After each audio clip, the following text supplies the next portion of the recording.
todos como spotlight antes de dejar entrar a la gente, Ya, para sí. que todos entren con la misma configuración. ¿Sí? Ujú. Dame 2 segundos. Ah, ahí falta. Bien. Listo. Ya. Ya, dale. Ya. Que entre nomás la Ahí, gente. ahí está admitiendo, poco a poco.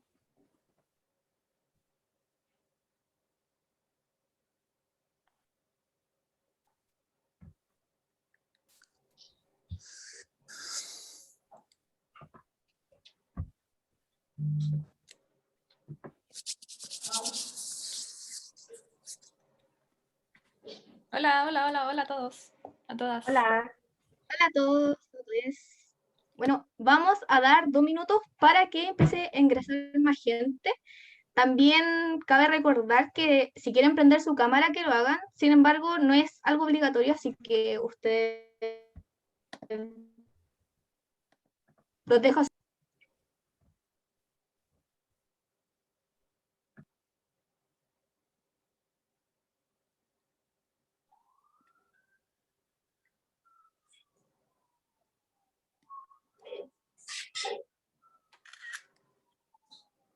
Oye.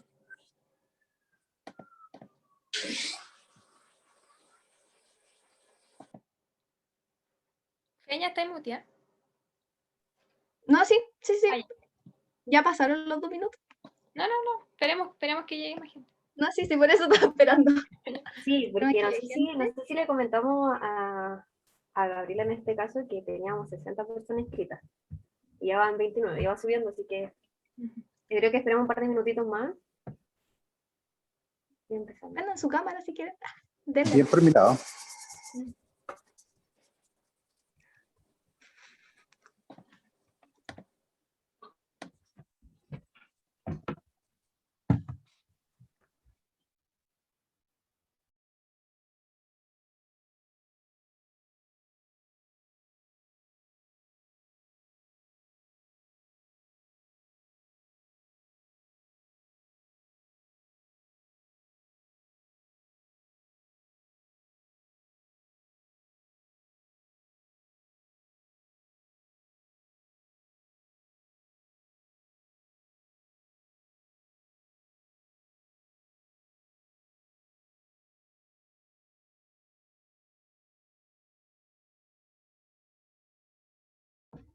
Ya pasaron los 2 minutos, así que yo digo que empecemos. ¿Sí?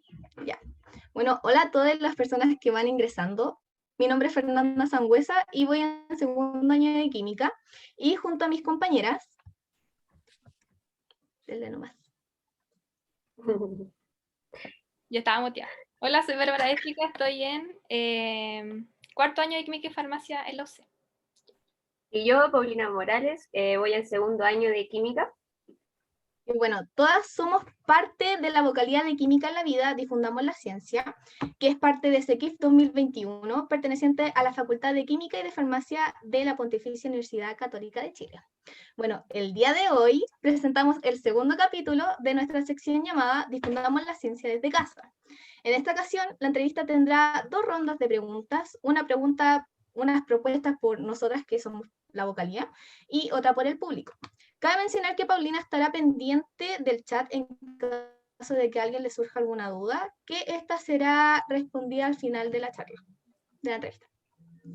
Ya bueno, en este capítulo tenemos a un invitado especial, ya que es bioquímico de la UC, doctor en biología molecular y celular, conductor de Rockstar TXS Radio, es autor de diversos libros como La Ciencia Pop, súper conocido, ¿Qué son los mocos? Y otras preguntas raras que me hago a veces, y el libro Pandemia, entre otros.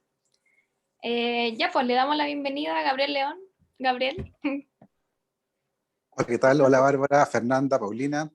Muchas gracias por la invitación, un placer estar con ustedes esta tarde. Muchas gracias a usted por venir. Estamos todos muy emocionados y eso se refleja claramente en la cantidad de personas que vino a la entrevista el día de hoy. Bueno, para empezar, para dar inicio a la entrevista, primero que todo queremos saber ¿cómo fue tu inicio en la ciencia? ¿Cómo fue tu infancia en relación a esta? Y si tuviste alguna cercanía con ella referente a que, por ejemplo, si que te gustaba algún programa o si quizás algo te llamó la atención referente a esto. Mi acercamiento inicial a la ciencia fue cuando me comí una planta venenosa a los 6 años. Era una planta que había en el jardín de mi casa y yo la miré y dije, oye, esa planta se parece al apio, así que debe ser como el apio, y me la comí. Y la planta era un manto de Eva, que es una planta tóxica, tiene oxalatos de calcio, es bien irritante, te miran la posta, me retaron. Y yo le conté después a mis amigos lo que me había pasado. Y cuando yo reviso en retrospectiva ese episodio, es mi primer experimento científico, porque nace de una observación. Yo miro la planta y digo, oh, se parece al apio. Hago una hipótesis, si se parece al apio, entonces debe ser comestible. Hago el experimento, me como la planta. Hay un resultado, yo termino intoxicado, rojo, con espuma en la boca, lengua hinchada, y hay una conclusión. No puedo comer cualquier planta, por mucho que se parezca a otra que es comestible. Y finalmente, además, divulgué los resultados de la investigación porque le conté a mis amigos lo que me había pasado. Y en ese ejemplo uno puede darse cuenta que la curiosidad científica, que es tan importante para poder hacerse preguntas, es algo que viene con nosotros. Todas las niñas y todos los niños nacen siendo curiosos. Por eso es tan importante fomentar la curiosidad infantil, porque esos niños y niñas que hacen preguntas de chicos son los que de grandes van a seguir haciendo preguntas. Preguntas que a algunos les pueden parecer molestas, incómodas, pero son súper necesarias. Y en mi caso en particular, esa curiosidad gigantesca por el mundo encontró en un destornillador, un gran aliado. Mi padre es técnico electrónico, así que en la casa había muchas herramientas, y yo con ese destornillador desarmaba todo, para tratar de entender cómo funcionaba. Encontraba muy misterioso, por ejemplo, una radio que mi abuelo tenía, una radio a pila, y yo decía, pero ¿de dónde vienen las voces que salen de la radio? Y me decían, no, viajan por el aire, así como las ondas de radio. Y yo, pero ¿cómo viajan por el aire si yo no las escucho en el aire? ¿Cómo, por qué? Y para entenderlo, claro, desarmé la radio, para ver qué había adentro. Lo mismo con el reloj despertador, que lo desarmé para ver cómo funcionaba. Y el día siguiente no despertó nadie porque no lo armé bien, y me sobraron piezas y qué sé yo. Pero viene de ahí un poco. Y yo diría que esta curiosidad como un poco desordenada, tal vez un poco caótica, encuentra un norte cuando a los 12 o 13 años leí en una revista un artículo que hablaba sobre ingeniería genética. Y ahí me pasó algo. Ahí me pasó algo en la cabeza y yo decidí a los 12 o 13 años que quería clonar genes. Yo quería que mi trabajo fuera clonar genes. Encontraba que era una cosa, pero alucinante. El poder de lo que se describía en ese artículo rayaba en la magia. Pero era ciencia. Y yo encontré que era tan espectacular que yo dije, yo quiero hacer eso cuando sea grande.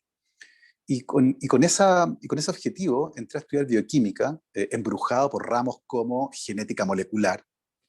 Y cuando estaba en segundo o tercer año, fui a pedir trabajo en un laboratorio como ayudante de investigación, como hacer una pasantía, muy tímido, pero con muchas ganas de entrar a ese mundo, el de los laboratorios de investigación, que era como la NASA. Y mi primer trabajo como estudiante de bioquímica fue clonar un gen. Así que cumplí mi sueño de niño y me encontré con todo lo que andaba buscando en la carrera. Así que ese es un poco el comienzo. Tuve la suerte de poder estudiar una carrera que se ajustaba muy bien a mis intereses y la volvería a estudiar 1000 veces de nuevo porque creo que además es una carrera muy bonita. Hoy sí que ya con la primera pregunta como que divulgó toda la ciencia. No, pero oye, como yéndonos un poquito más para atrás de la universidad, ¿cómo te iba en el colegio? ¿Era Mateo, desordenado? ¿Cómo era esa experiencia? Era bien ñoño y tenía algo que en el colegio yo encontraba bacán, pero que en la universidad fue un desastre. No estudiaba. Iba a clases, ponía atención y me iba súper bien. No es espectacular, salí con promedio 6,2 del colegio, pero me iba bien y no estudiaba. Entonces me acostumbré a que si iba a clases y ponía atención y hacía un par de preguntas, me iba bien en las pruebas. Y en la universidad no funciona así la cosa. Entonces no tenía el hábito de estudiar, no tenía el hábito de sentarme varias horas al día, permanentemente incorporar, que además eran materias muy distintas. Yo quería clonar genes, pero antes tuve que aprender cálculo 1, cálculo 2, álgebra 1, álgebra 2, física, 6 químicas distintas antes de ver un átomo de carbono. Entonces como que era súper agobiante en ese sentido. Y la verdad, me fue mal y choqué con la realidad. La universidad es muy distinta al colegio. Entonces, claro, en el colegio con lo mínimo me iba más o menos bien, pero no tuve esa necesidad de apretar, lo que me pasó la cuenta claramente en la universidad. Pero sí era ñoño, me gustaba leer cosas de ciencia, me gustaba ver Mundo, alucinaba con Hernán Holguín, un periodista chileno que hizo un programa de televisión en los 80 que se llamaba Mundo, que en una época sin internet, Chile en dictadura, alejado del mundo, se convirtió en una ventana al futuro. Y Hernán Holguín mostraba la NASA, mostraba, no sé, microscopios nuevos, mostraba circuito integrado, mostraba el futuro. Ese tipo de cosas me encantaban. Así que sí, era semi-ñoño, poco estudioso, me iba bien, pero choqué con la dura realidad cuando entré a la universidad. Oye, pero nos contabais Creo que... que muchos podemos considerar, o No, dale, Peña. que creo que muchos podemos eh, asimilar bien lo que dijo Gabriel y finalmente vernos reflejados en su historia porque sinceramente a mí me pasó lo mismo, no estudiar en el colegio y entrar a la U fue complicadísimo al inicio, pero sí, fue terrible. Pero bueno, tomando en cuenta eso, el tema como universitario, teniendo en cuenta además que es bioquímico y doctor en biología molecular y celular, ¿por qué finalmente estudió, o sea, claro, decidió estudiar la ciencia y qué le dijo su familia al estudiar la ciencia? Ya que quizá estudiar algo relacionado a esto en Chile no es algo tan común como lo es, por ejemplo, estudiar medicina, ingeniería, derecho. Claro. A ver, yo tuve la fortuna de poder elegir lo que quería hacer y contar con el absoluto apoyo de mi familia. Yo tenía claro que a mí me gustaba mucho eso. Y si bien tal vez mis padres, e incluso yo, no entendía muy bien de qué se trataba todo esto, estuvo ahí el apoyo y decirme, ok, si esto es lo que te gusta y esto es lo que tú quieres, hazlo, porque al final esto es lo que tú elegiste para hacer en el futuro.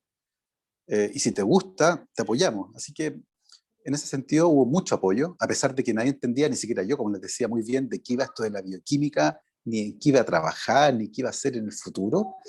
Pero había este apoyo de la familia. Y era muy entretenido, sí, porque cuando el día domingo almorzábamos, y en un momento estábamos todos en la universidad, somos 4 hermanos. Entonces, mis hermanos contaban sus experiencias de la semana.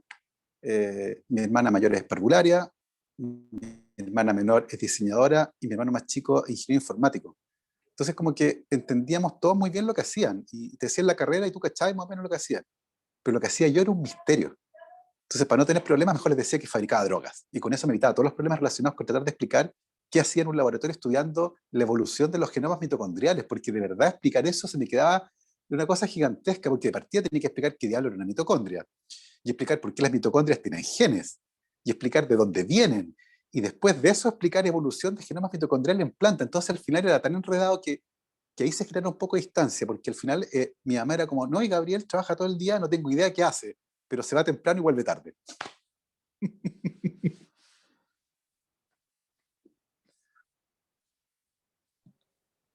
Qué, qué risa, sí, porque eso pasa, sobre todo como en Chile, como que las carreras científicas no son tan conocidas, como, Claro.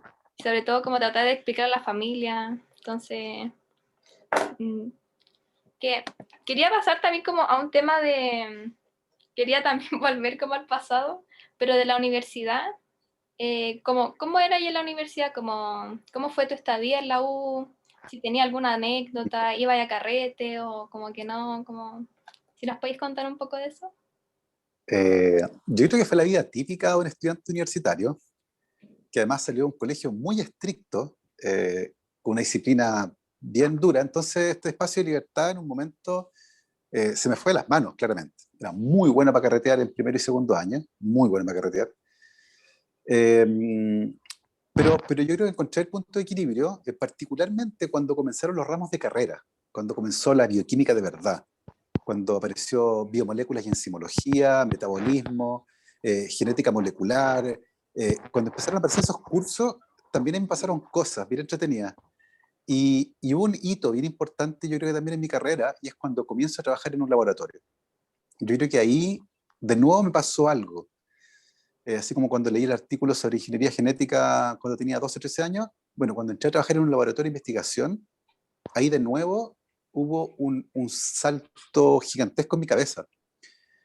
Y me gustó donde estaba, y me gustó mucho el laboratorio. O sea, yo cuando empecé a trabajar en laboratorio, me convertí en una rata de laboratorio, a pesar de que nunca trabajé con ratas, pero estaba ahí todo el día. O sea, yo llegaba a trabajar a las 8 de la mañana y me iba a las 11 de la noche, porque me encantaba lo que pasaba allá adentro, me fascinaba hacer experimentos, encontraba alucinante armar estas recetas tan complejas que duraban 4 o 5 días y llegar al final y tener un resultado y descubrir algo nuevo. Era como, wow, y ese placer, porque al final lo que se siente es placer, y esa alegría y esa emoción que se siente cuando uno descubre algo, se convirtió en un motor súper importante. Y al final yo diría que sí, particularmente al principio, era muy bueno para carretear, muy bueno para carretear, con muy buenos amigos, con carretes memorables, con un montón de cosas súper entretenidas, pero el laboratorio, cuando empecé a trabajar en un laboratorio de investigación, que son mundos de diferencia con los laboratorios de docencia, ahí me cambió el mundo. Y me di cuenta que no solo me gustaba la ciencia, que me apasionaba, que me pasaban cosas, que se me movilizaba la cabeza y el cuerpo. Entonces, fue como enamorarse al final. Es una cosa súper fuerte. Y el impacto de aquello y reconocerlo, porque a mí me encantaba el laboratorio y además me iba bien en el laboratorio. Tenía buena mano para hacer experimentos. Entonces, eso yo dije, ¿sabes qué? Yo quiero hacer esto. Me encanta hacer esto y lo quiero hacer el resto de mi vida. Y voy a hacer, estoy seguro que voy a ser súper feliz haciéndolo. Entonces, yo diría que eso fue un momento, una etapa bien particular. Eso cuando empecé a trabajar en el laboratorio y me di cuenta que era bueno en eso y que me gustaba mucho. Y ahí también aluciné y dije, ¿sabes qué? Quiero hacer esto y seguir, y probablemente ahí pensé por primera vez en hacer un doctorado. Hoy entiendo tanto el sentimiento como esa pasión como por la Mm, ciencia, sobre todo en un laboratorio, como, mm. y lo expresa tan bien usted como... Entonces, en ese momento, como el área que más le gustaba de su carrera era el área de investigación, ¿no? Sí, Como sí, de no, investigar claramente. Y era investigación en biología molecular. O sea, a mí eso es lo que me gustaba, la más pequeñito, la genética sobre todo. Encontraba que las posibilidades para poder entender fenómenos asociados a la vida, a la química de la vida, eran fascinantes. Sí, es genial que me emociona que hable así de laboratorio, siendo que muchas personas que entramos el 2020, 2021 a las carreras científicas como química, farmacia, química, No nos entendía. metimos eh, exclusivamente para el tema de laboratorio y hemos tenido laboratorio online, que obviamente no es la misma experiencia, pero esperamos tenerlas pronto, la verdad. Bueno, siguiendo esta línea de investigación, sabemos que eres un reconocido divulgador científico. Bueno, quizá hay personas que no saben lo que es básicamente un científico o una persona con conocimiento de la ciencia que tiene un talento e ilusión para comunicar, realmente. Para explicar de manera sencilla cómo se producen los descubrimientos científicos o tecnológicos, etc. Bueno, siguiendo esto, ¿cuál vendría siendo, según tú, la importancia de la difusión científica y cómo empezaste a difundir la ciencia? O como las herramientas que obtuviste, quizás te metiste a cursos. Mm. A ver, personalmente creo que es importante hablar de ciencia y generar una suerte de cultura científica, eh, porque creo que empodera a las personas. Y creo que es importante, antes de hablar de eso, y para poder entender bien de dónde viene esa idea, que conversemos sobre lo que entendemos como ciencia. Muchas veces se confunde la ciencia con el conocimiento, o la ciencia con la verdad. Y la ciencia no es ni conocimiento ni verdad, es otra cosa distinta. La ciencia es una forma de pensar. La ciencia es el mecanismo que nos permite obtener conocimiento, pero no es el conocimiento en sí. La ciencia es una forma de hacerle preguntas al universo. Y cuando digo universo no me refiero a la estrella, me refiero a todo lo que hay allá afuera. A las sociedades, a los átomos, a las células, a las rocas, lo que ustedes quieran. Y la ciencia es este método que nos permite hacer una pregunta a ese sistema y aprender algo nuevo de él. O sea, nos permite generar conocimiento nuevo.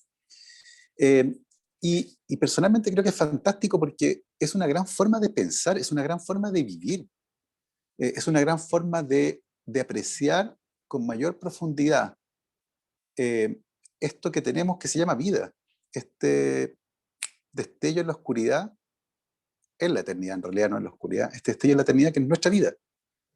Una vida en la que podemos hacernos preguntas complejas sobre el origen del universo, sobre las emociones humanas, sobre los átomos, sobre todo, sobre la realidad. Es el espacio en el que nuestro cerebro se entretiene. Y creo que eso es fantástico, y transmitir eso, ese impulso, más que el conocimiento, y una diferencia también es importante. Yo no voy a enseñarle cosas a la gente, no soy profesor de ciencia, yo vengo a compartir la emoción de los descubrimientos, que son historias humanas, ¿ya? Esa es un poco mi filosofía a la hora de comunicar ciencia. Y también hay una cosa interesante ahí, porque en la comunidad de comunicadores científicos, la palabra divulgación se usa poco, y se usa poco por dos razones.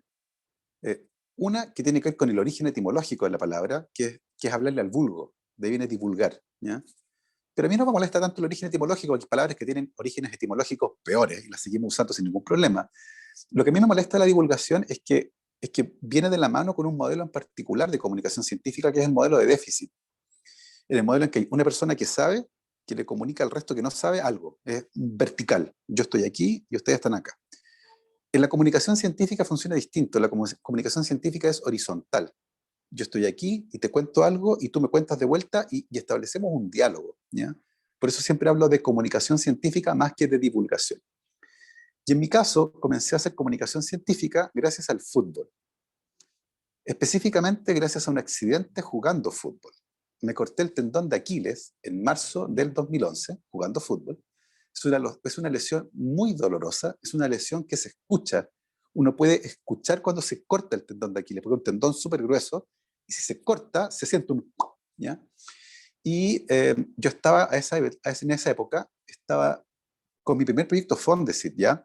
Tenía laboratorio, tenía estudiantes de doctorado, de magíster, era un académico, era un profesor, era un académico, y jugaba con los estudiantes, qué sé yo.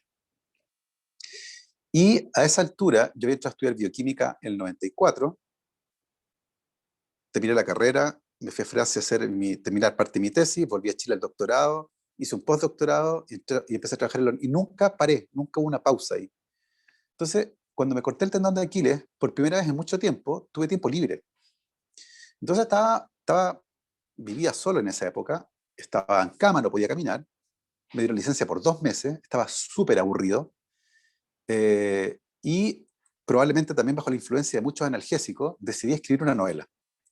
A mí siempre me gustó escribir, siempre de chico me gustó escribir cuentos, historias, y dije, ¿sabes qué? Voy a escribir una novela policial.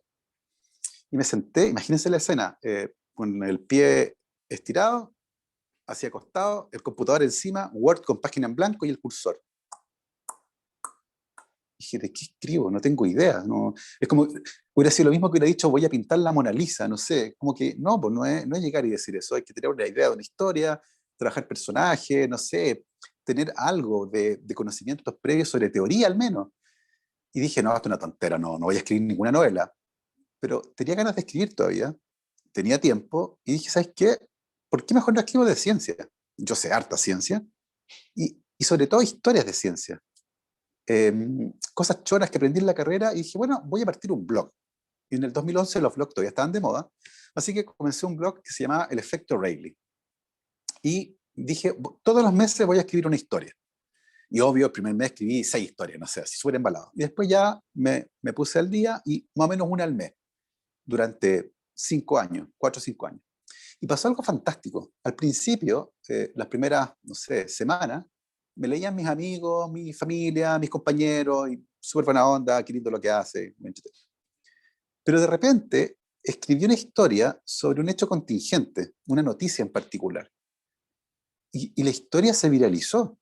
Me la publicaron en varios diarios, me llamaron de la radio para hablar de eso.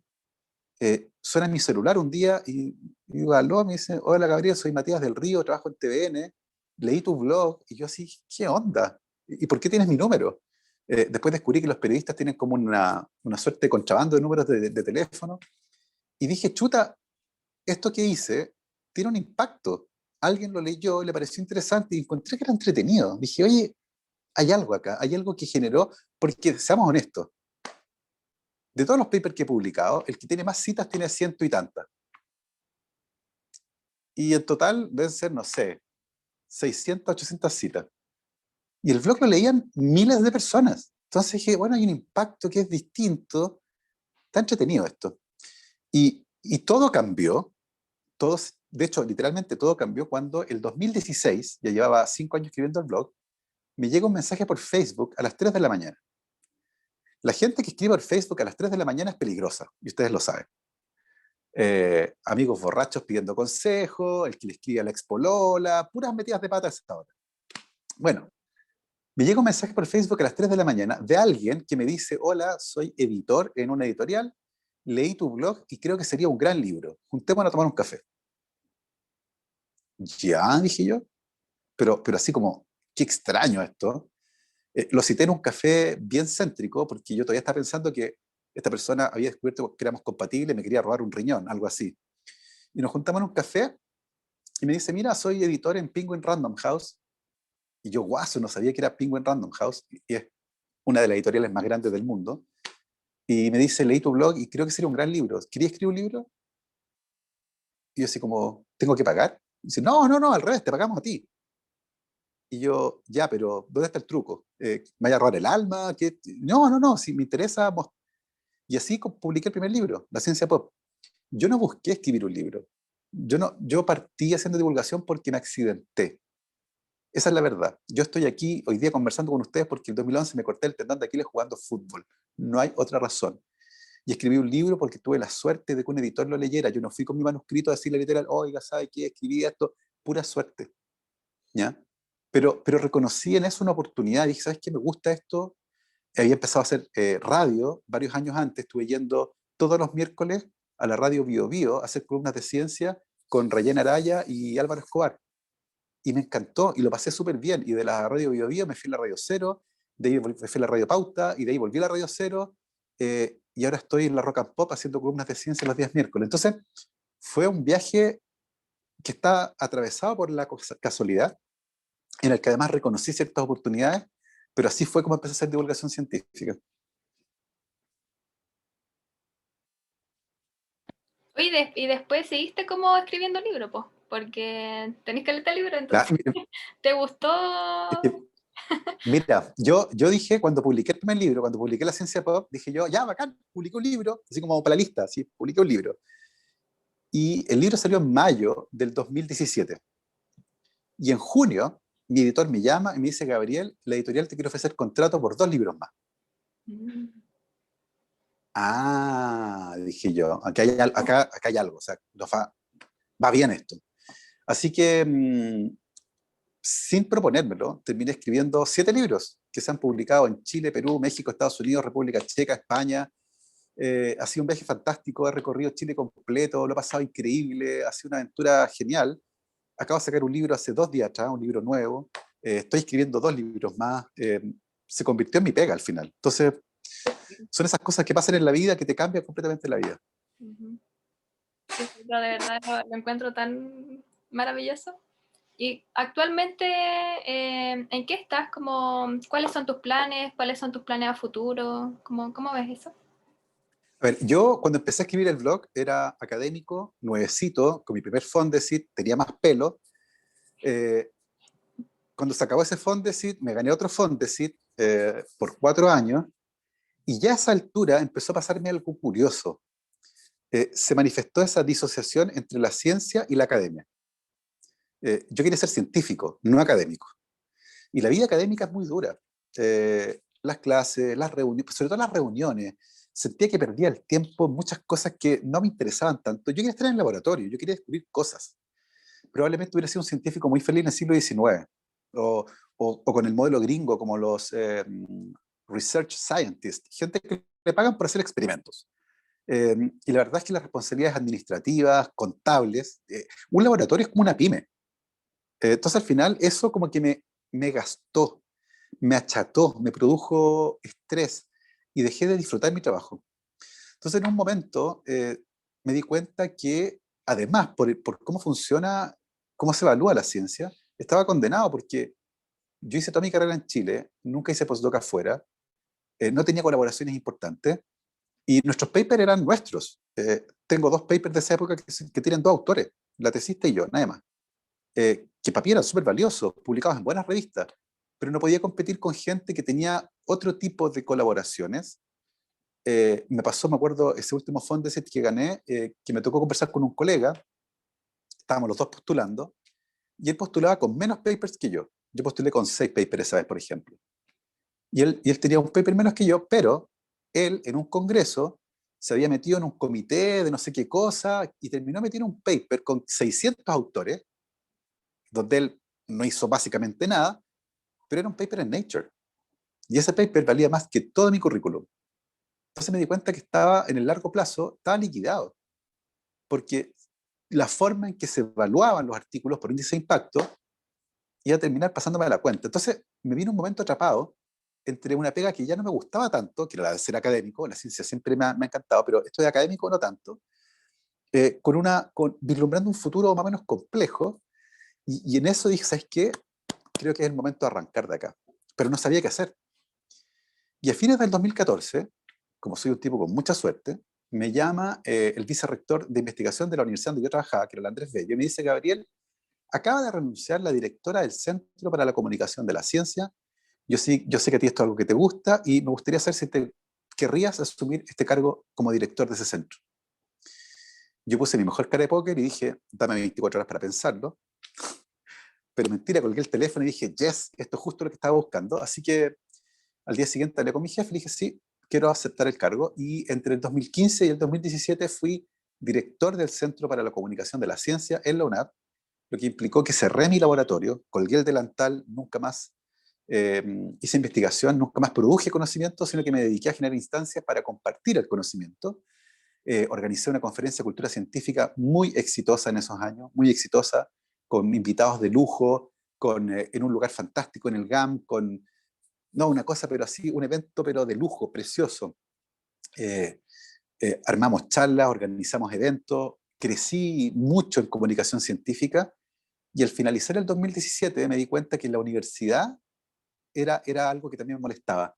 Era lenta para reaccionar, costaba que las ideas siguieran su camino, y yo dije, ¿sabes qué? Necesito irme. Así que hice una locura, y el 2017 me fui a la universidad. Renuncié y dije, me voy a independizar y voy a trabajar como comunicador científico independiente. A esa altura había publicado varios libros, sabía que iba a seguir publicando libros, trabajaba en una radio, y dije yo, esto va a funcionar. Y así estoy actualmente. Estoy trabajando en 2 radios, en TX Plus y en Rock and Pop. Tengo un podcast al que le va muy bien, que se llama La Ciencia Pop. Sigo publicando libros, a esta altura llevo 7 libros, el último acaba de salir hace poco, que se llama Cocina con Ciencia, es un libro de recetas de cocina para niños, donde se explica además la ciencia detrás del cambio en los alimentos, el origen de los ingredientes. Hago asesorías a empresas, hago charlas, capacitaciones, talleres de comunicación científica para investigadores jóvenes. Así que diversificado un montón mi trabajo, todos los días son distintos, lo paso increíblemente bien, y trabajando 100% en comunicación científica y de manera independiente. No, yo encuentro increíble todo lo que hace, todo lo que ha hecho hasta el día de hoy, y más encima ha escrito 7 libros. O sea, ¿qué tan seca una persona tiene que ser para crear 7 libros? Por favor, un aplauso. Y así, de la nada, así, de la Sí, nada. no. Me lesiono, hago libro. Así. Sí, o sea, Encontré- claro, de algo súper, quizá no tan nada, pero súper nada que ver. Y no, y ahora tengo 7 Mira, libros y trabajo en muchas partes. Por favor. yo siempre cuento eso porque creo que es una gran lección. A nosotros nos gusta contar nuestra historia con el mérito por delante. Dicen, oh, yo hice esto. Y ojo, muchas veces nos pasan cosas, buenas y malas, que terminan teniendo un impacto gigantesco en nuestras vidas y nuestras carreras. Y hay que reconocer esas cosas y muchas veces seguir caminos distintos. Entonces, creo que también es importante a la hora de evaluar, cuando uno evalúa trayectoria, son cosas que a veces pasan. Y sí, está el mérito de escribir los libros y todo, porque no me quedé en mi cama echado viendo tele, pero ojo, creo que es importante también reconocer eso. A veces son cosas que nos pasan y hay que tomar esas oportunidades y sencillamente seguir arriba de ellas. Así creo que es algo que todos nos vamos a llevar con nosotros. Espero algún día romperme la pierna o algo, para después sacar 50.000 libros. Bueno, la siguiente pregunta es, bueno, queremos que des más una opinión acerca de un tema que quizás es controversial. No sé, ¿están así? ¿Más crítico? Bueno, voy a dar un pequeño contexto. El año 2020 fueron eliminadas las becas de magíster, que son las que financian finalmente los estudios de miles de investigadores en las mejores universidades en el extranjero. Bueno, este año, 2021, fue eliminada la convocatoria de becas Chile por completo. Entonces, queremos saber qué opinas sobre esta rebaja de presupuesto a las becas de posgrados de Chile. ¿Crees que es un retroceso para la ciencia, poniéndonos en ventaja con otros países? A ver, yo fui invitado a una conferencia de prensa, una reunión que se hizo en realidad con la prensa en el Ministerio de Ciencia, cuando se anunció esa medida. Estuve ahí la subsecretaria, Carolina Torrealba, a quien conozco hace muchos años, trabajamos juntos en el laboratorio, de hecho, en la Católica. Y la explicación formal es que, debido a la pandemia, todos los presupuestos se disminuyeron. Todos. Y evidentemente el de ciencia también. Y hubo que recortar algo. O sea, había que cortar algo. No iba a quedar igual. Y trataron de cortar lo que causara menos daño. Esa es la verdad. Yo creo que, siendo súper honesto, es eso. Le dijeron, oye, hay que bajar tanto por ciento de presupuesto, eliminen algo. Y fue como, ¿qué eliminamos? No puedes quedarte con todo. No puedes. No es una respuesta. ¿Qué elimino? Bueno, y trataron de eliminar lo que causara menos daño. ¿Cuál fue la lógica? La lógica fue que muy probablemente los programas de magíster en el extranjero no se iban a hacer por la pandemia. Eran programas cortos y por lo tanto no iba a dar el ancho del tiempo ahí con la pandemia, y algo parecido con las becas Chile para hacer el doctorado afuera. La gente probablemente no iba a poder viajar, y los que viajaran no iban a poder partir sus estudios por la pandemia, y por lo tanto, en ese sentido, causaba menos daño eliminar esos programas que otras cosas, ¿ya? Esa fue como la explicación formal. Explicación que yo puedo entender, de hecho. Si tienes que eliminar algo, no es la opción quedarte como estabas. La lógica que se empleó para eliminar esos programas es discutible. Uno puede decir, no, pero ¿por qué? Bueno, pero había que eliminar algo, y al menos esa es la explicación que se nos dio. Ahora, eso nos lleva a otra discusión que es más profunda de entender, que es la discusión del presupuesto en ciencia. No es un misterio para cualquiera que esté trabajando en esta área que el presupuesto es exiguo, que hace falta muchísimo más dinero, y que todos los años, siempre la explicación es igual.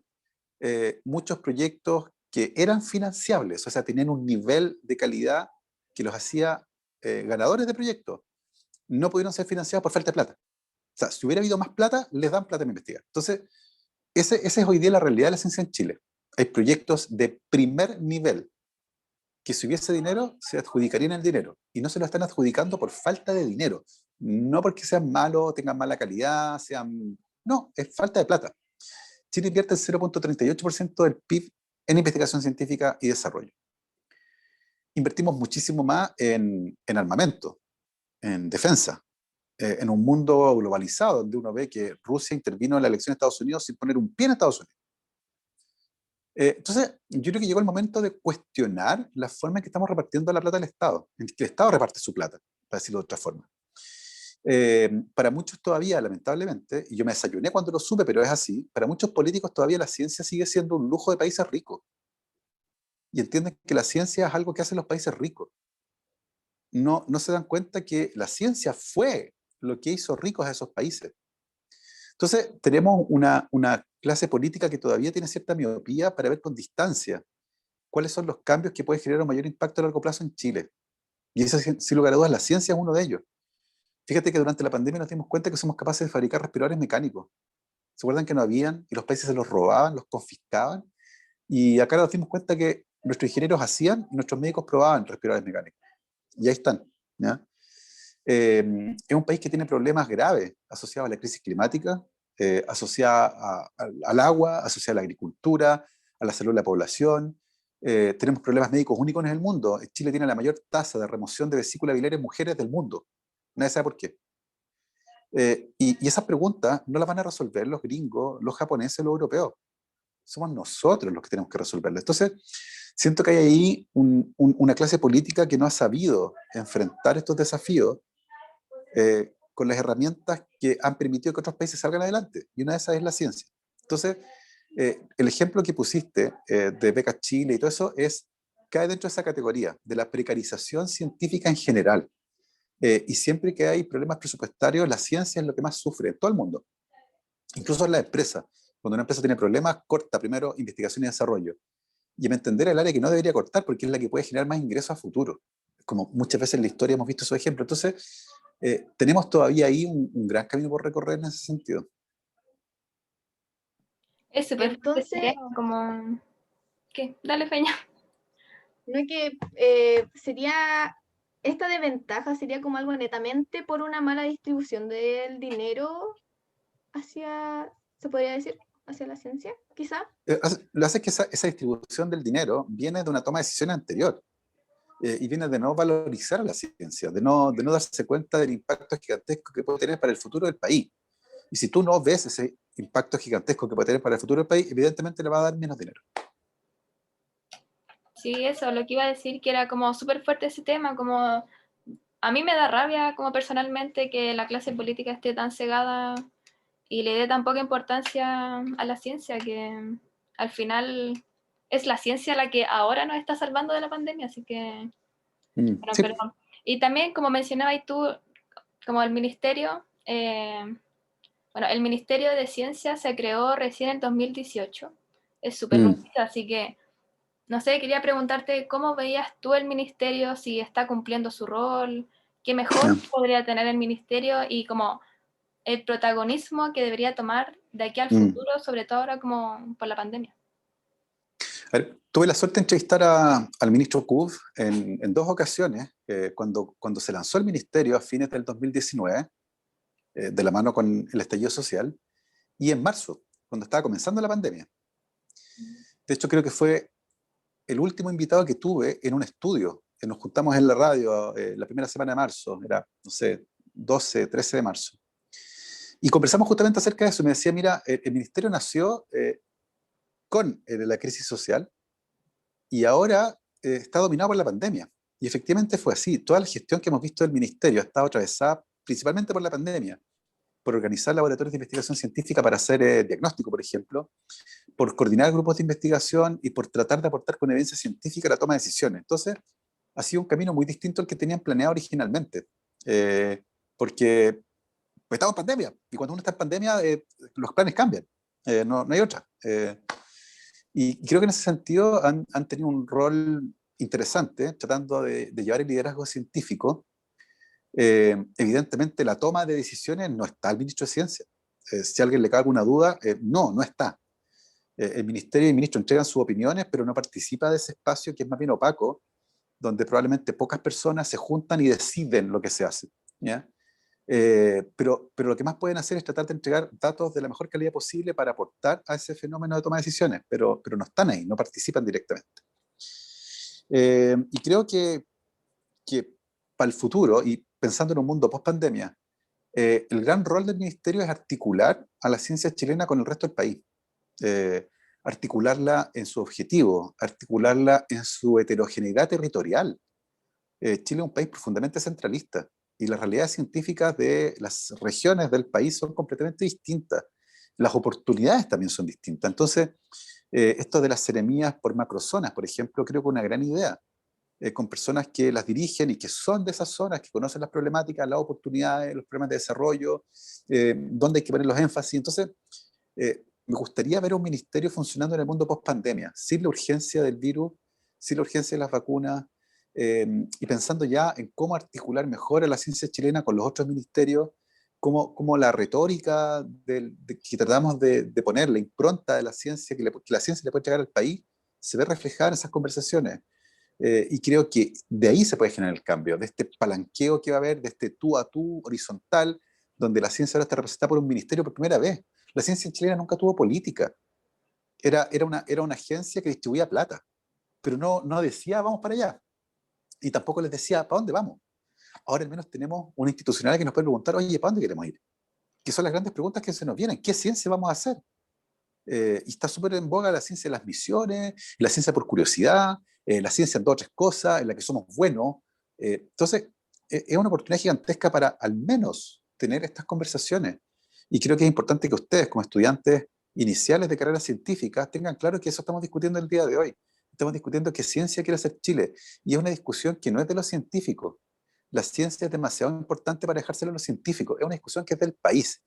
Tenemos que decidir qué ciencia queremos hacer para el futuro de Chile. Y en esa discusión tienen que participar todos. Y esa es la discusión que a mí me gustaría ver al Ministerio articulando en los próximos años. Claro, y como en un futuro post pandemia, quizá entregarle recursos que se merece el Ministerio de Ciencia, como... Sí, Ujú. totalmente de acuerdo. Creo que ahora Terminando vamos a como... pasar eso. Sí, sí, sí. Primero, darle las gracias a Gabriel por responder como las preguntas que nosotros habíamos planteado, claro. El tema del presupuesto al Ministerio de Ciencia, que quizás el ministerio tendría que haber nacido antes o quizás nació en el minuto adecuado, y todas esas cosas da para una conversación muy larga y un debate que quizás es un debate sin fin. Pero Gabriel, te quiero comentar varias cositas. La primera es que recibimos muchos mensajes porque nosotros hicimos un formulario de inscripción para que pudieran estar aquí todos los invitados que tenemos. Y llegaron mensajes muy bonitos. Primero que sienten mucha admiración por ti, que les encantan tus libros. Por ejemplo, te voy a leer uno aquí que dice, postdata, es un seco. Me he leído todos sus libros y ha sido una inspiración en mi vida universitaria y en lo que espero hacer en el futuro. Entonces, la primera pregunta, ¿cómo te hace sentir eso a ti? O sea, No, yo siento muy bien, como, desbordado, o sea, ver, porque una cosa es el público general, infantil, que se siente tal vez muy lejano de la ciencia, que la siente que no es parte de su vida. claro, Y ahí ciertamente estas reacciones uno las puede entender desde esa dimensión, de acercar. Pero cuando ya son estudiantes de carrera científica, que están metidos ahí y que valoran ese trabajo, que valoran sobre todo esta necesidad de convertir a la ciencia en una conversación cotidiana, me produce una gran alegría, así que muchas gracias. Realmente es una gran retroalimentación para el trabajo que uno realiza. o sea, yo creo que todos los que estamos aquí, yo creo que estamos de acuerdo con que sentimos esa admiración. Sí, sin, no hay como, ¿cómo se llama? Comentarios malos, yo creo, frente a eso. Y otra preguntita que también nos llegó fue, ¿crees que vale la pena enseñar ciencia o tener conversaciones con personas que son negacionistas frente a ella? Sí, a ver, hay un límite ciertamente, Claro. pero a ver, creo que uno de los grandes problemas que tenemos el día de hoy es que muchas de estas personas podrían cambiar de opinión. ¿Ya? Hay un grupo que nunca va a cambiar de opinión y con ese grupo la experiencia, la evidencia científica muestra que es inútil. ¿Ya? Es desolador, pero es inútil.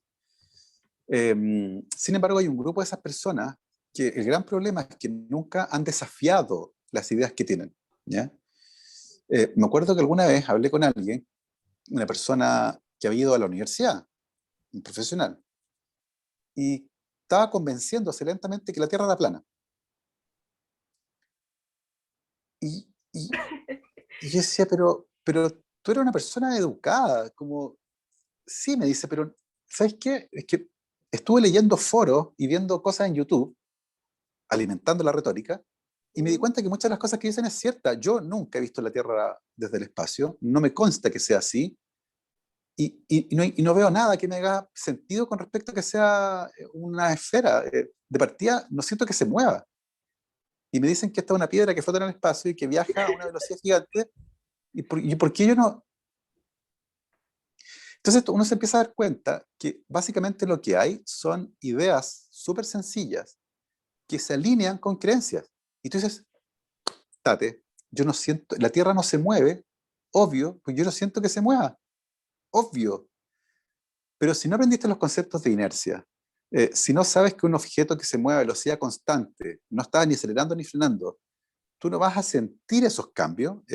Cualquiera lo puede hacer si se tapa los ojos, y si van en una carretera derecho, en un auto de velocidad constante, no van a sentir que se está moviendo. Pero esas ideas rápidamente encuentran lógica en estos espacios de conocimiento, y como van encajando a poco.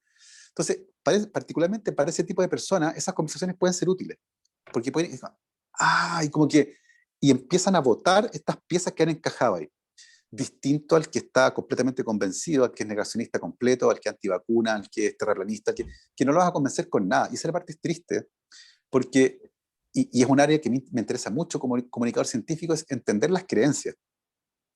Las creencias y el conocimiento son dos cosas distintas. Cuando la gente conoce algo, está dispuesta a cambiar su conclusión. Y eso en ciencia, ustedes saben, es fundamental. Si yo hago un experimento, llego a una conclusión y alguien hace un experimento mejor que el mío y llega a una conclusión que es distinta, yo tengo que aceptar que mi conclusión es mala y tomar la otra. En el fondo, en ciencia, no me puedo enamorar de mis ideas, me tengo que enamorar de la mejor idea. Y eso implica a veces abandonar mi idea y tomar la de otro. Por eso que en ciencia nos gusta acercarnos a la verdad más que tener la razón. Pero el cerebro humano no funciona así por defecto. Y muchas veces nos gusta tener la razón porque sí nomás. Por el Entonces ego, hay un por el grupo de ego. gente, por supuesto, y va a haber un grupo de gente que nunca va a cambiar de opinión y nunca la vas a convencer. Y hay estudios muy buenos, por ejemplo, con gente que se autodenomina antivacuna, y los estudios muestran que independiente de las intervenciones que uno haga, de la evidencia que se use, de la narrativa, de la historia, no van a cambiar de opinión porque ya llegaron a una conclusión y de ahí no se van a mover. Y lo que van a hacer cuando tú le presentes evidencia es huir de la evidencia para preservar la creencia, porque la creencia se convirtió en algo más valioso que aprender. ¿Ya? Entonces hay que distinguir. Entonces, en algunos casos sí puede ser útil tener estas conversaciones, particularmente cuando son personas que sencillamente están confundidas, que nunca han encontrado un espacio para hacer sus preguntas, que nadie les contestó y han llegado a conclusiones súper equivocadas usando la intuición. Porque, seamos claros, si uno va a una playa y mira al horizonte y usa la intuición para determinar la forma que tiene el planeta en el que está parado, la conclusión lógica es que es plano. Porque tú miras un horizonte plano, obvio. Y la intuición te dice eso, pero la intuición se equivoca, pero confiamos mucho en ella. Entonces, sí, en algunos escenarios puede ser útil, pero hay otros donde vas a rebotar permanentemente con una pared de negación. Y ahí es momento de soltar. Claro, como que todos tenemos igual como nuestro tiempo, ni como nuestra paciencia, en verdad, para poder explicar temas y como ir al choque en ese sentido Mm. con otras opiniones. También otra pregunta que a mí me llama mucho la atención. ¿Cuál es tu teoría conspirativa que más te entretiene? O la que más te llama la atención, así como de todas las que existen en el mundo científico, ¿cuál es la que más te gusta? Así como, Hay muchas. A mí me fascinan las teorías de conspiración. De hecho, yo las estudio. Porque hay psicólogos cognitivos que estudian estos temas y analizan la forma de pensar. Y es súper fascinante porque, por ejemplo, la gente que cree una teoría de conspiración es más probable que crean otras, porque se alinean con una forma de pensar, hay una estructura mental bien particular. Y me acuerdo que hace años atrás estaba metido en el mundo de los antivacunas profundamente y participaba en foros antivacunas. Yo ahí calladito mirando qué opinaban, cómo se transmitía la información, haciendo casi como un el estudio impostor. antropológico de las antivacunas, ¿cachai? Estaba ahí observando, tomaba apuntes, trataba de entender a qué le tenían miedo, qué pensaban, cuál era su fuente de información, cómo compartían noticias y todo eso. Y ahí una persona comentaba que su hipótesis, que le hacía mucho sentido, era que las vacunas tenían mercurio porque el mercurio era un metal líquido. Entonces, con eso te podían inyectar un líquido que era controlado vía satélite y podían controlar a las personas. Entonces, yo leía eso y es No. una cosa impresionante. Bueno, y me acuerdo que me quedó marcado porque ella decía, oye, hasta donde yo entiendo, el mercurio es un metal líquido. Y cuando uno le ponen vacunas, vienen con mercurio, por tanto, y el metal líquido se debe controlar. Entonces, como que decía, me hace todo el sentido del mundo. Porque además eso supone que hay, que es una retórica súper conspiracionista, que hay una élite reptiliana tipo Bill Gates y George Soros que controla el mundo. Cuando el mundo es lo más caótico que hay, y basta saber un poquito de ciencia para saber que el mundo es completamente caótico. Es muy divertido porque dicen los científicos nos ocultan cosas. Viejo, los científicos se mueren de ganas por contarte lo que hacen. Lloran de ganas por publicar luego su paper y tienen que aguantarse cuando les piden por favor que no lo hagan porque hay embargo. Lo único que queremos es contarle a todo el mundo lo que descubrimos. No nos vamos a aguantar, un secreto. ¿Ya? Entonces, esa como idea del científico muy de la televisión, como del cine, ¿cachai? Entonces, está Claro, atravesada por un montón de cosas bien choras, pero yo diría que esa en particular, la de mercurio y las vacunas con los satélites, me voló la cabeza. es que también yo creo que el tema de, como lo mencionaba al final, de películas, de series, que el científico loco, que aquí, que allá, entonces, claro, muchas de esas cosas quedan como en la mente de personas que quizás no están tan cercanas a la ciencia, Mm. como nosotros, que sí estudiamos un poquito más de respecto como a todo este mundo científico, pero también. Hay una pregunta que a mí me llamó mucho la atención, que dice, ¿existe algún edulcorante capaz de reemplazar el azúcar en alimentos sólidos? En verdad no sé a qué se refieren con esto, así que me lo tenéis que explicar un poquito más, porque Claro. A ver, lo nula que le. pasa es que la historia del edulcorante es fascinante. De los 5 más importantes, los 5 se descubrieron por accidente, en condiciones de trabajo que eran bien precarias. O sea, laboratorio de química, yo jamás comería nada que salió de un laboratorio de química, así como decir, porque, bueno, y la sacarina se descubrió así y muchos otros se descubrieron así.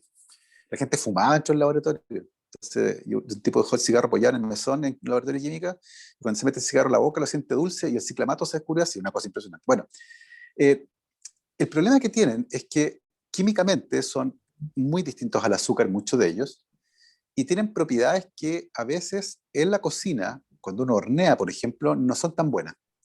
En ese sentido, probablemente el mejor reemplazo es la sucralosa, que es sacarosa, de hecho, es azúcar, tal cual, Ujú. pero es un derivado halogenado de la sacarosa. Está modificado con cloro. Si usted me pregunta a mí, yo de buenas a primeras no sé si hubiera comido un derivado clorado de nada, ¿ya? Pero la historia del descubrimiento es fantástica porque era una empresa inglesa que estaba fabricando derivados halogenados de varios azúcares para usarlos en síntesis orgánica en industria.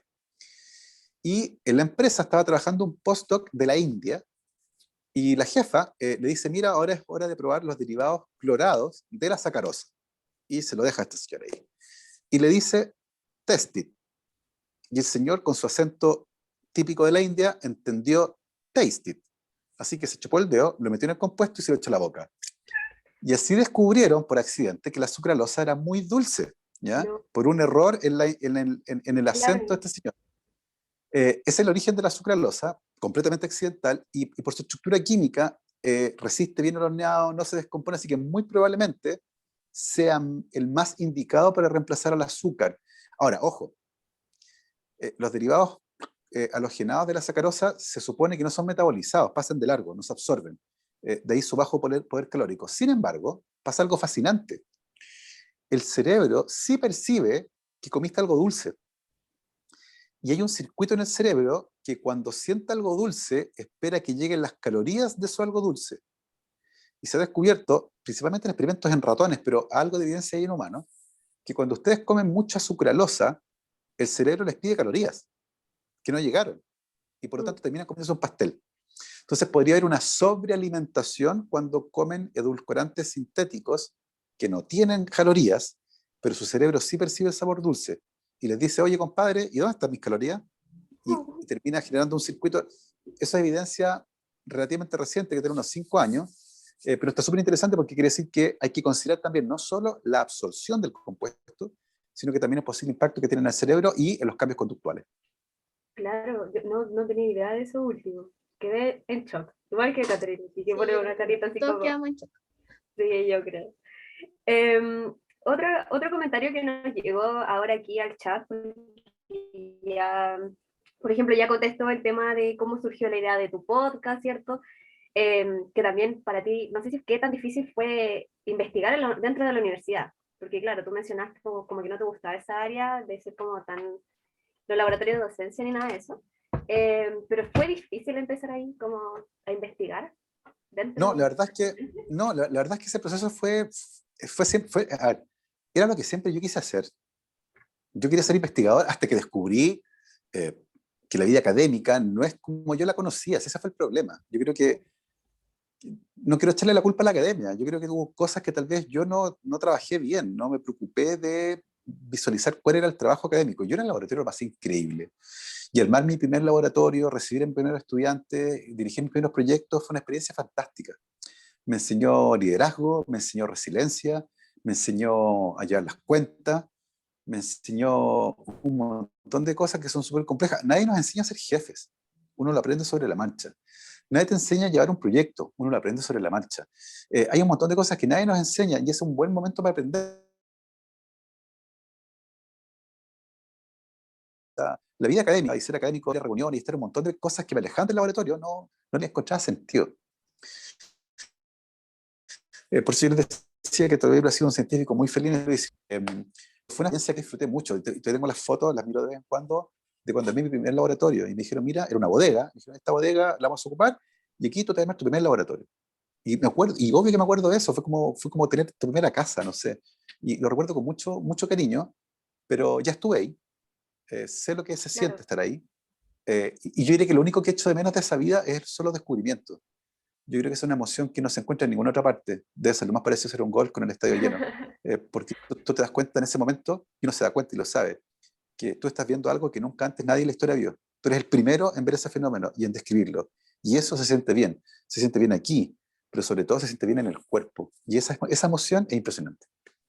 Claro, debe ser súper satisfactorio igual de pasar tantas horas Mm, parado ahí en el laboratorio, mirando con ya, el microscopio, qué haciendo soluciones, qué haciendo titulación y un montón de mm, cosas, y después encontrar algo nuevo debe ser eh, muy bonito, alucinante. en verdad.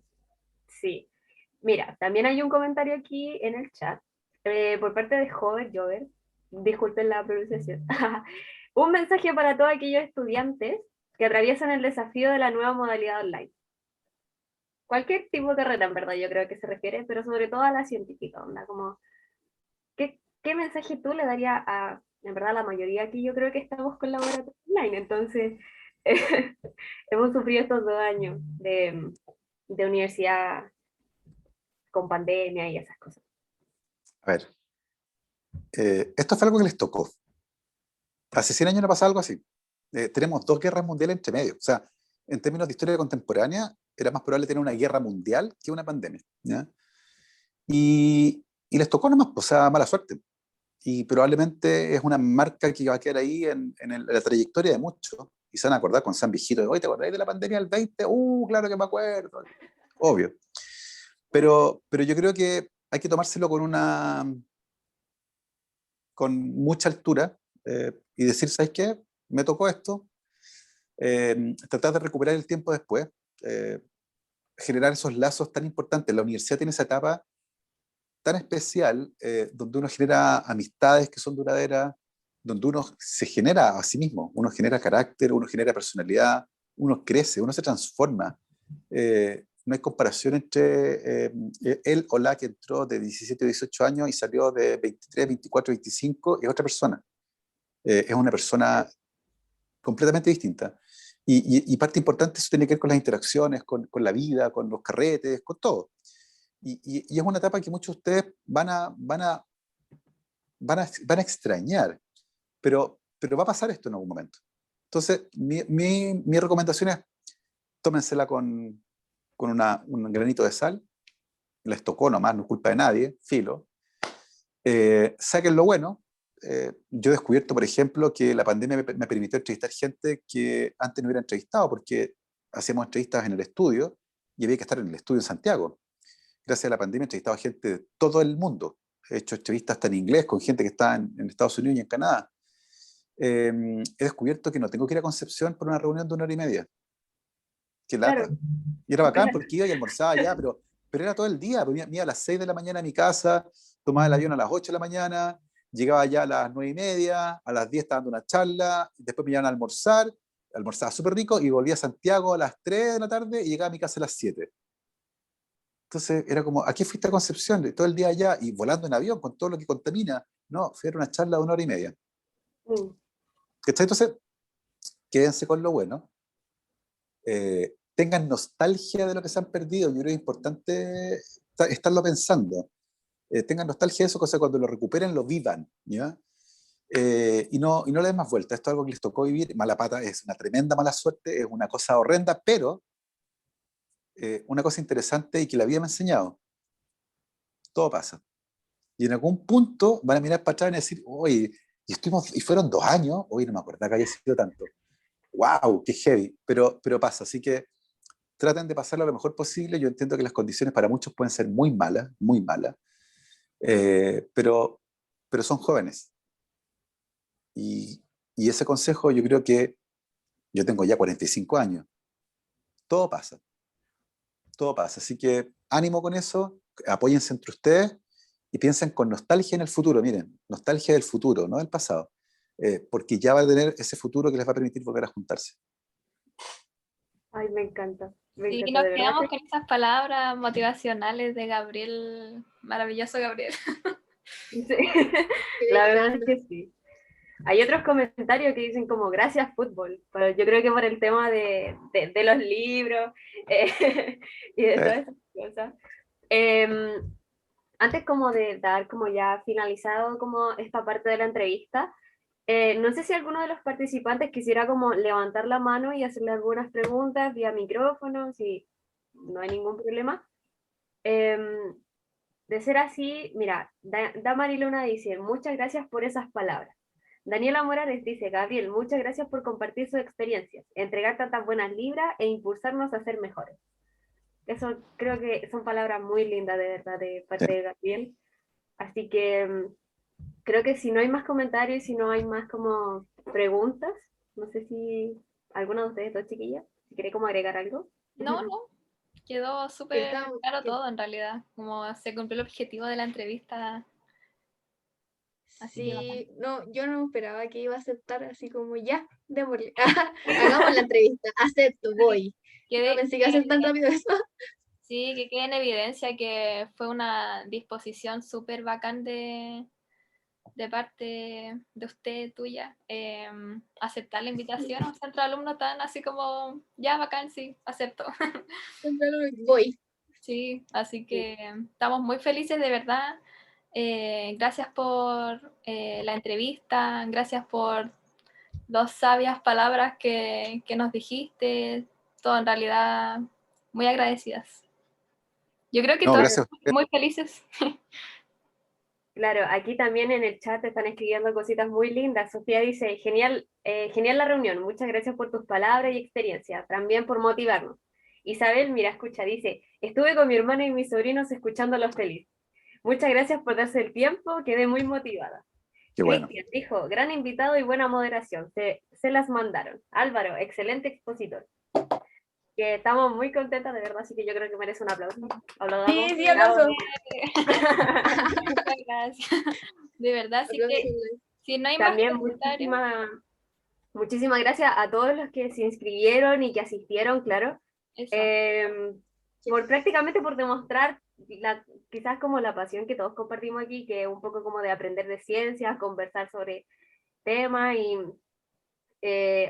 con alguien tan importante de verdad. Así que eso no voy a cansar de repetirlo. 100% fan.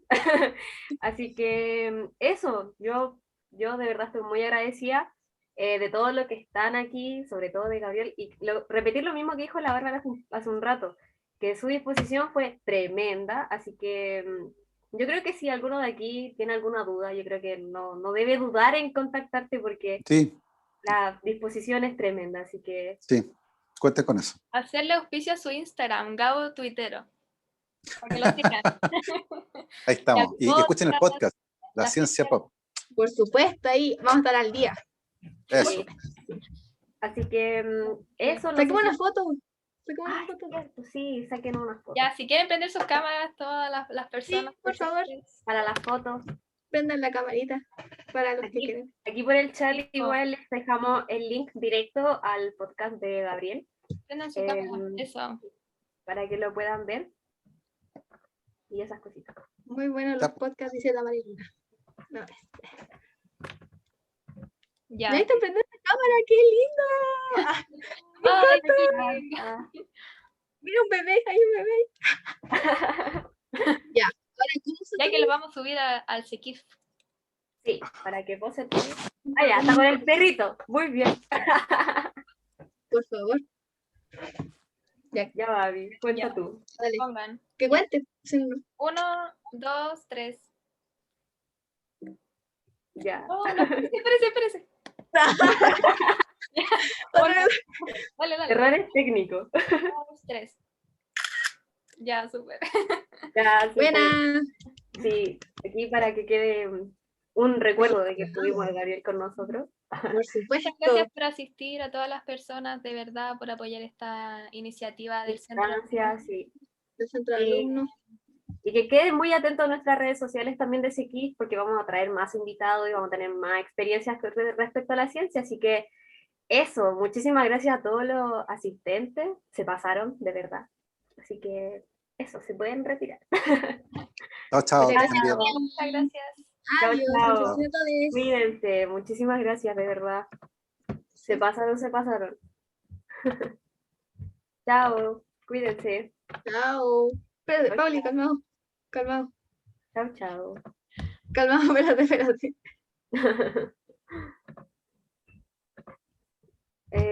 Ya, Gaby, ahora sí, Voy a pausar la grabación. claro.